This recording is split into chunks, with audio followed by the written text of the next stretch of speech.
as to, I was going to explain as to why we're starting to combine the Salah in this season. Why do we have this issue? So, let's start with where we start. The signs of the beginning of Fajr and the beginning of Salatul Isha are both the same on different sides of the night, as from Rasulullah ﷺ. They come from the ahadith, authentic ahadith. Maghrib clearly starts with the sunset. So the end of Maghrib and the beginning of Isha is when the twilight disappears. Ghaba shafaq. Shafaq is called twilight. Yeah? Majority of scholars said the redness in the sky disappearing. Hanafiya said the whiteness that just comes after that, it's only a difference of 10 minutes or so. So there's this difference of opinion anyway. But there's nothing from hadith that clarifies that. Hadith just says shafaq. It came from the opinion of scholars, this difference. The reality is, it's when darkness falls and twilight, you know what twilight is in English, disappears. On the other side, yeah, Fajr starts, and if you were to look at it astronomically, it's the same kind of distance from sunrise going back to when dawn starts. Yeah? In other words, twilight appearing, you could say. Yeah? And in Arabic, they don't use the word shafaq there, but in hadith and in ulama's language, they use it as Fajr al-Sadiq. Yeah? The dawn appearing, which is the white light appearing across the horizon. That's the beginning of Fajr. Now,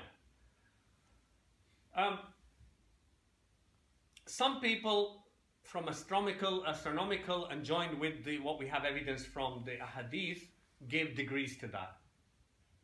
Degrees of the sun. Yeah? And even in those degrees, there's difference of opinion amongst ulama of scholars and amongst the astronomers. For when Isha starts, what degree the sun has reached, and when Fajr starts on the other side. Yeah? Many used 18 degrees, some used 19 degrees, some used 15 degrees, some even used 12 degrees. Not just present day, this difference of opinion has come from past immemorial time. And therefore, this is one of the reasons why you see difference of opinion on Isha time and beginning of Fajr time. One of the reasons. It's not the only reason why it differs. Now, what we come to is quite clear amongst the ulama that when we go in latitude, yeah, so you have the middle, but latitude northwards and southwards, as you go to the latitude of beyond, they say, 48 degrees, countries beyond 48 degrees, they go through a period of time, yeah, depending on how far they are beyond 48 degrees, they go through a period of time which can span from a couple of months to many more months, where if you go for the summer, months, which is what's relevant, where proper night doesn't come. Twilight does not disappear. Twilight does not disappear. What is the condition of Salatul Isha? From the Prophet ﷺ, twilight has to disappear. If you want to do Isha on time, that's the condition. What's the condition on the other side for Fajr starting? The appearance of twilight. So in this season, which applies to us in UK, if we want to go to a country where that doesn't happen, we have to go to the middle or south of France. They say less than 45 degrees latitude. Yeah? Where they just about still have, yeah, the disappearance of twilight and the beginning of Fajr. But here, in this country,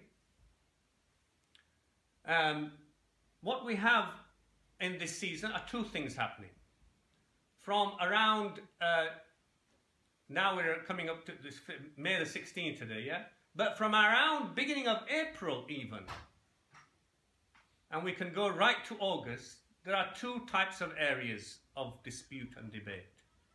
One is the area which is from around beginning mid-April to now, is the area when the real time for Isha actually has not been what we've got on our timetable, by the way. What we got it as, 11:45. Yeah? Do you think that's the time for Isha in the last month? It is not. The time for Isha proper, because they're still in this season up to today, twilight has been disappearing. Today it's going to stop disappearing. It's not going to go. So Isha time's not going to come from today onwards. But it has been in the last month or so. But it's been happening at midnight, or depending on which angles you follow, from quarter to midnight, more like midnight actually, to midnight and beyond.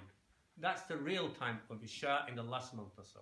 So if we wanted to do Isha on its time, we could have done, but the Jama'ah would be past midnight for people to come and pray.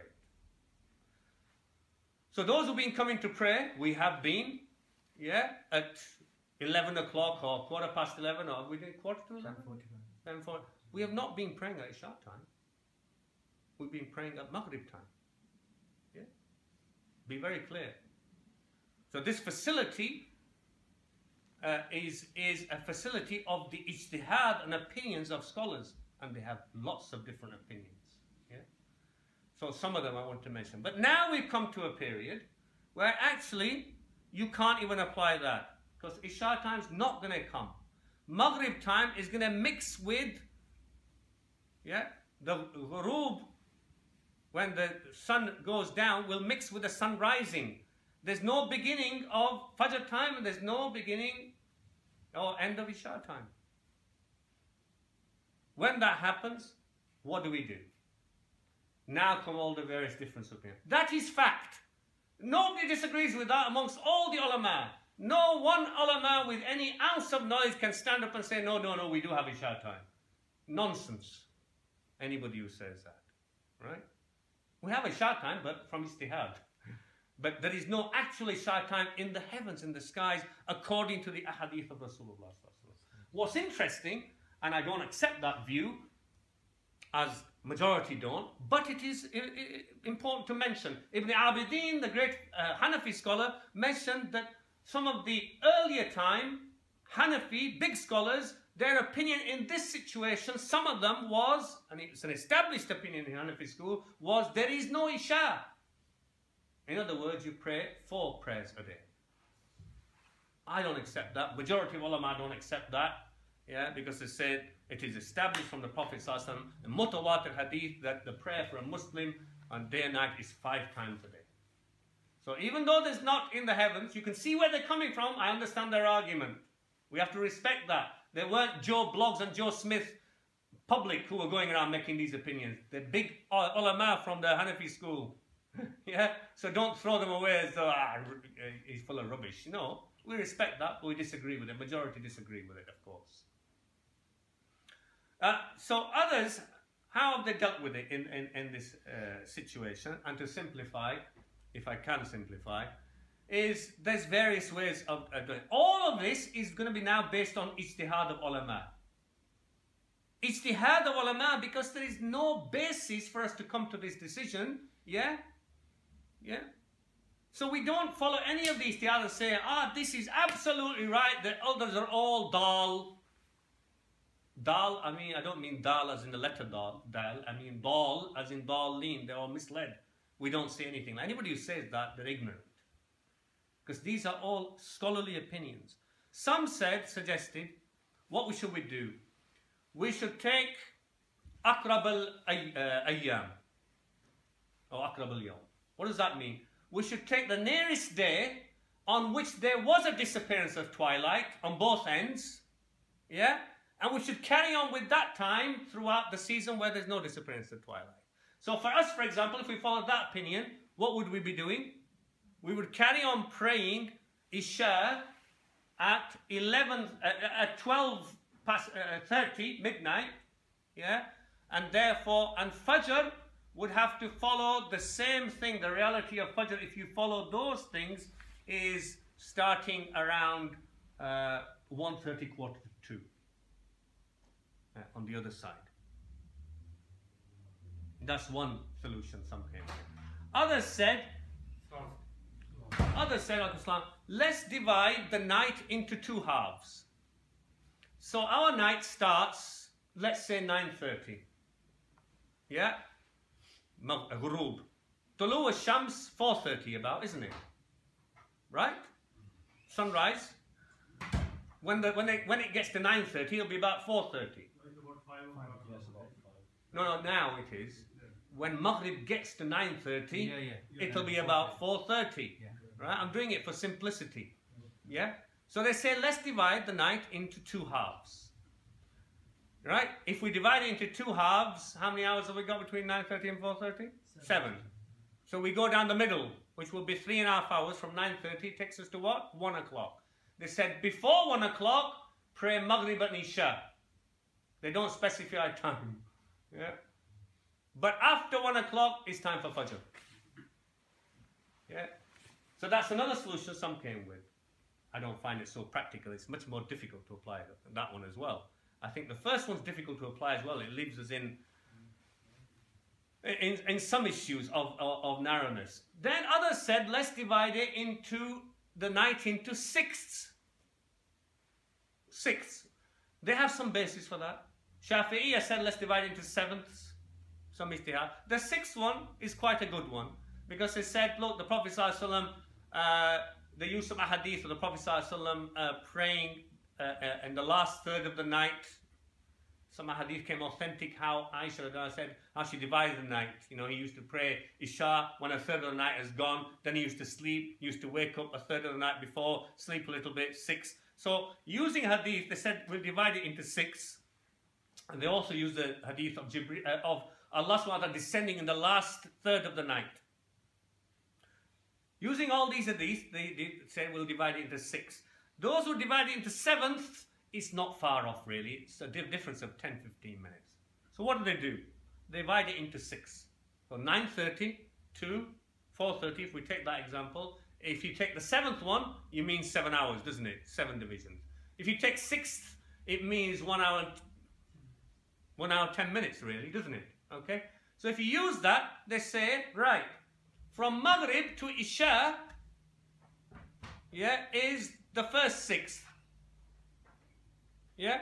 And from the other side, yeah, 1 hour and 10 minutes or an hour is the 6th on the other side.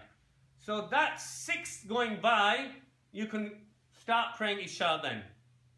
So 1 hour, 10 minutes or an hour after time. So that'll be 10:30, 10:45. And from the other side, you have to be consistent and apply it on the other side as well. To be consistent if you want. So if it's 4:30, you're talking about Fajr starting about 3:30 then. That fits very close to what we've been doing. People objecting and saying, oh, why are you doing it at 3:30? Everybody's closed their fast at 2:30, etc. But you see where it's coming from. This is the closest to what we've been doing, because in the last 2 years, on our timetable, if I remember, it's been around 3:30, isn't it? And people have been jumping up and down, objecting as though we've gone and done into haram or something, and some misguided people have come into the community and leading us astray, and people don't understand anything in reality. Look, so this is another ijtihadi opinion. It's ijtihadi opinion. Another opinion goes by the nearest land, Aqrabul Bilad. Those who followed that, the nearest land where there's still twilight disappearing, and on the other side as well, twilight appearing. So the nearest city where that's happening for us would be Lyon, I think, in France or somewhere, which is below the 45 degrees, where they're still getting. So if we follow that, then again we're back to their Isha time, and disappearing is around 12:30 again, or midnight, 12:15, midnight. And on the other side, around 1:15 for Fajr to start. Yeah? So look where that leaves us, especially with Ramadan coming. Yeah, very tight. But people follow that. Now, when you have all these opinions, others said follow Mecca. Again, Mecca's situation is totally different. Yeah? To apply that here, it's just, but it's an opinion. Now, ulama, therefore, when we have ijtihad and nothing firm basis from Quran and Sunnah, then some ulama said the best way to look at this is you find the ijtihad, because all of them can be, some can be better than the others, but it's very difficult to make one more true than the other. Very difficult in this situation. So you look at the community and look what is the easiest for the community to do. And this is a fundamental principle of maqasid al-Sharia, of the Sharia of Rasulullah sallallahu alaihi wasallam. Many ayat linked with about removing hajj, including for Ramadan, including for wudu and tayammum. Allah subhanahu wa ta'ala making it clear that Allah subhanahu wa ta'ala doesn't want to put any haraj on this ummah. يُرِيدُ اللَّهُ بِكُمُ الْيُسْرَ وَلَا يُرِيدُ بِكُمُ الْعُسْرَ. Allah wants ease for you. Allah doesn't put you into difficulty. The Prophet ﷺ, again, saying that this deen is not about tashdeed, it is about ease. In هذا الدين يسر ولن يشاء الدين أحدا ولن يشاء الدين أحدا إلا غلبه. This deen is about ease.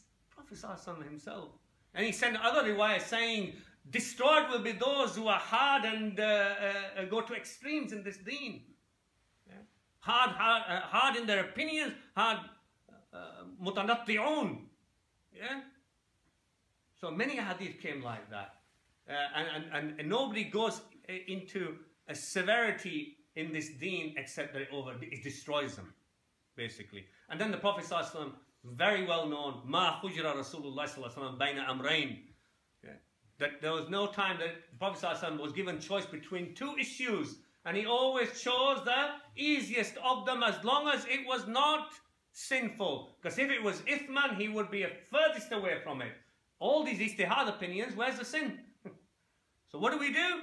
We follow the sunnah and his method, sallallahu alayhi wasallam. Yeah. So in that, if we follow that, one of the opinions, therefore, is about combining. Yeah. So if we look at some of the other opinions, yeah, we could come back at 10:30, at 11 o'clock to do Isha instead of 9 or 9:30. Or if you want to follow actual time, in this season, there is no actual time. It's never going to come.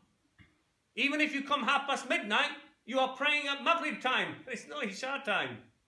When you come at 11:30, you are praying at Maghrib time. You understand? You follow me? There is ijtihad opinions. Now, so, it said, instead of bringing people back again and still be praying at Maghrib time, Rasulullah sallallahu alaihi wasallam, Ibn Abbas, and the comments I've mentioned, the Quran mentioned, Prophet sallallahu alaihi wasallam on purpose prayed Dhuhr and Asr and Maghrib and Isha, mentioned the authentic hadith Ibn Abbas, he prayed them together. And Sahaba said, we looked out, there's no mud, there's no rain, there's no wind, there's no sickness spread or anything, no reason. So Ibn Abbas was asked by Tabi'in, they said, why did you think he did it? Ibn Abbas radiallahu anhu, he said, to remove the haraj and the difficulty from my ummah. Yeah. So the Prophet ﷺ, giving that as an example, that there may be times when they need to, yeah. So you take the facility, and there's nothing wrong in combining. When later on, you're going to bring the people out again to come and pray at Maghrib time, they're already here. So therefore, some ulama said, in taysir, in making it easy, you are able to join the Maghrib and Isha for that reason. Can you just do that Hajj time? No. No. Lots of times he did that. Sallallahu Alaihi Wasallam. But lots of times on travel. This time, this particular hadith I'm mentioning, no travel. Other times when it's raining, other times got muddy. Lots of times he's done it, not just at Hajj. So, but on this occasion, it was none of those reasons. He was in Medina, he was at home. In Masjid Nabawi, sallallahu alaihi wasallam, and this is very authenticated. Now, what happens? So, combining the two is also to make ease and a facility for the community rather than going and coming back, etc. And people say, oh, well, as long as you don't make it a habit. Well, we're not making a habit. It's only in this season when there's no time for Isha. There's no time for Isha. It's never going to come. So it's not to make it a habit, it's to facilitate it in the season when twilight has disappeared. So, the other thing to say about that, some people then say, two things I want to mention. Oh, two or three things I have to finish with.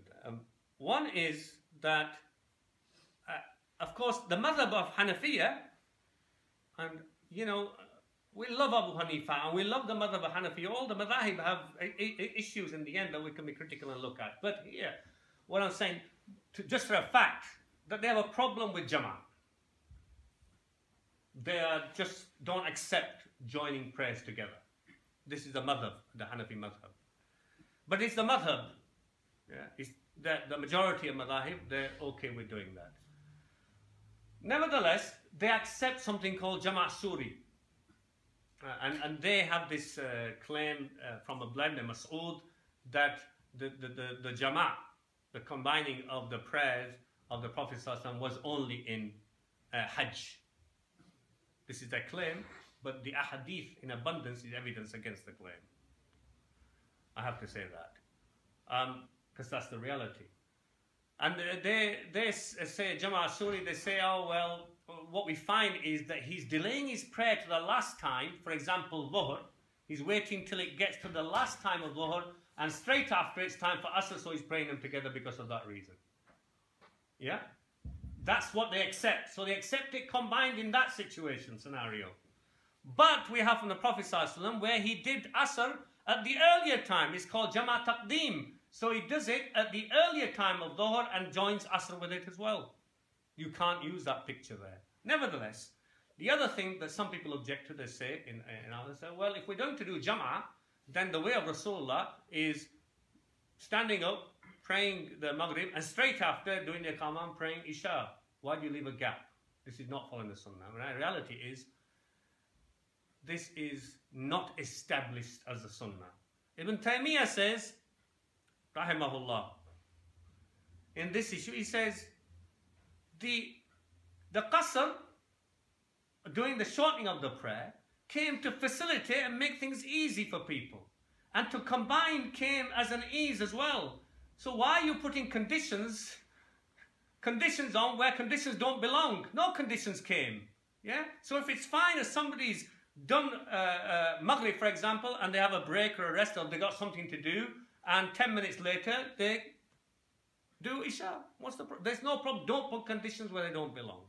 Then I studied last year, and I mentioned it to you last year and confirmed again. The Abdullah ibn Mas'ud, who is the teacher for the Hanafiya, when he's doing, and this is authentic from him, that he's at Muzdalifah. So the riwayah mentions that he prays Maghrib. Yeah. He's doing Qasr because he's come from abroad. And he then has his dinner. He says, ثُمَّ تَنَاوَلَ الْعَشَاء. Asha is not Isha. Asha is having your supper. So he has his supper, and then he stands up and prays Isha in Jama'ah. Yeah? So this has become established from that as well. So this issue of not actually, or having a break and doing the Sunnah, giving people time to do Sunnah and then doing Isha, there is no condition that we are breaking in that we have to do one straight after the other. Finally, it is best, and the ulama of knowledge will say, with all these ijtihadi opinions, what shall I do as an individual? Anybody with any wisdom will say to you, you must follow the ijtihad that your mosque has decided on. Because tafarruq is not allowed. If you don't like that, then go to a mosque whose opinion that suits you, that maybe facilitates you. However, in this mosque, alhamdulillah, we even allowed those brothers who still can't bring themselves to join the two prayers together to come and do their Isha later on. I think they come to 11, quarter past 11 or half past 11 at Maghrib time and do their Isha. You understand? I have to say that. They still come at Maghrib time, but it's fine. It is in this mosque. Majority of mosques will not allow two different opinions, and they have a right to do that, actually. That is the best way to follow it. But alhamdulillah, we facilitate that, and I'm not being critical of that. Any questions or clarifications, brother, before we have the adhan for Maghrib?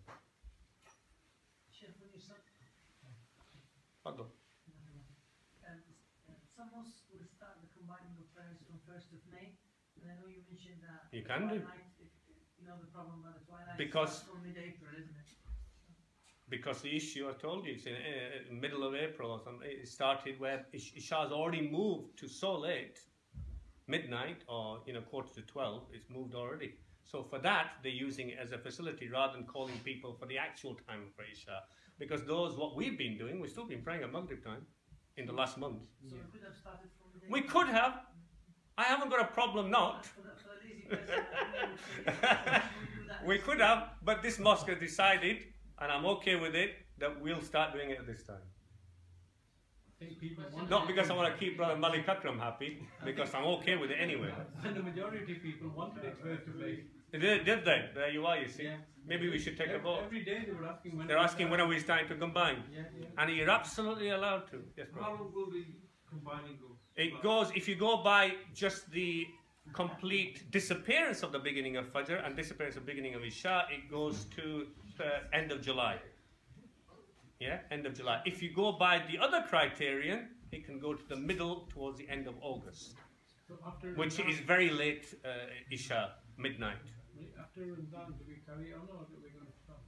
No, after Ramadan, till the end of July, we'll carry on, inshallah. Yeah. So Well, just for Ramadan, we're going to separate Yeah, it for separate. Taraweeh, Yeah, etc. yeah. And for Suhoor. only when people And for ask. Iftar. Okay? Ready? بارك الله فيكم أقول قولي هذا وأستغفر الله لكم إنه غفور رحيم